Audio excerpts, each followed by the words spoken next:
देखो बच्चों, ये आपके इलेक्ट्रिसिटी वाले चैप्टर का एग्जाम्पल है जो कि बहुत इंपॉर्टेंट है। अब wire of given material having length L and area of cross section A has a resistance of 4 ohm. Clear? मतलब एक वायर है जिसकी लेंथ L है और जिसका एरिया जो है, क्रॉस सेक्शनल एरिया वो A है, उसका रेजिस्टेंस कितना दे रखा है? 4 ओम। अब आपसे पूछा है एक अनदर वायर है, what would be the resistance of another wire of the same material. Same material के एक और वायर है जिसकी लेंथ अब हो गई है L/2। पहले L थी, अब हो गई उसकी हाफ, लेकिन उसका क्रॉस सेक्शन एरिया क्या हो गया है? पहले वाले का डबल हो गया है। तो आपको इस सेकेंड वाले वायर का क्या निकालना है? रेजिस्टेंस निकालना है।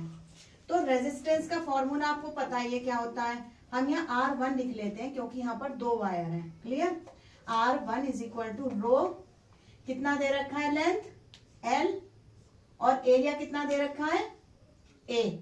ठीक है, तो R1 की वैल्यू कितनी दे रखी है? 4 ओम। ठीक है, इतना क्लियर हो गया। अब आपसे पूछा है अनदर वायर का आपको R निकालना है, R2। तो इसकी लेंथ कितनी दे रखी है बच्चों? L/2। A कितना हो गया?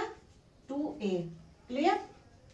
अब देखो, रो L अपॉन ये 2 नीचे चला जाएगा, 2 मल्टीप्लाई 2A हो जाएगा, यानी कि R2 की वैल्यू कितनी हो गई?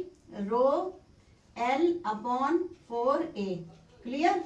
इस 4 को, ये 1/4 है, इसे हम पहले भी लिख सकते हैं, हमारी चीज सेम रहेगी। 1/4 रो L अपॉन A। अब आप एक चीज देखो, ये जो रो L अपॉन A है, ये किसके बराबर था? R1 के। R1 के इक्वल था, और R1 की वैल्यू कितनी दे रखी है? 4 ओम। ठीक, तो R2 इज इक्वल टू कितना हो जाएगा?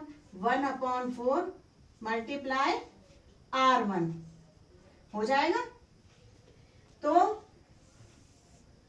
R2 कितना हो जाएगा? 1/4 मल्टीप्लाई R1 की कितनी वैल्यू दे रखी है? 4। ठीक, 1/4 मल्टीप्लाई 4। अब 4 से 4 क्या हो जाएगा? कैंसिल। तो R2 की कितनी वैल्यू आ गई? 1 ओम। यानी कि अनदर वायर या सेकेंड वायर का रेजिस्टेंस कितना निकल के आया? 1 ओम। आई होप क्लियर हो गया। ठीक है, नोट डाउन कर लो आप इसको।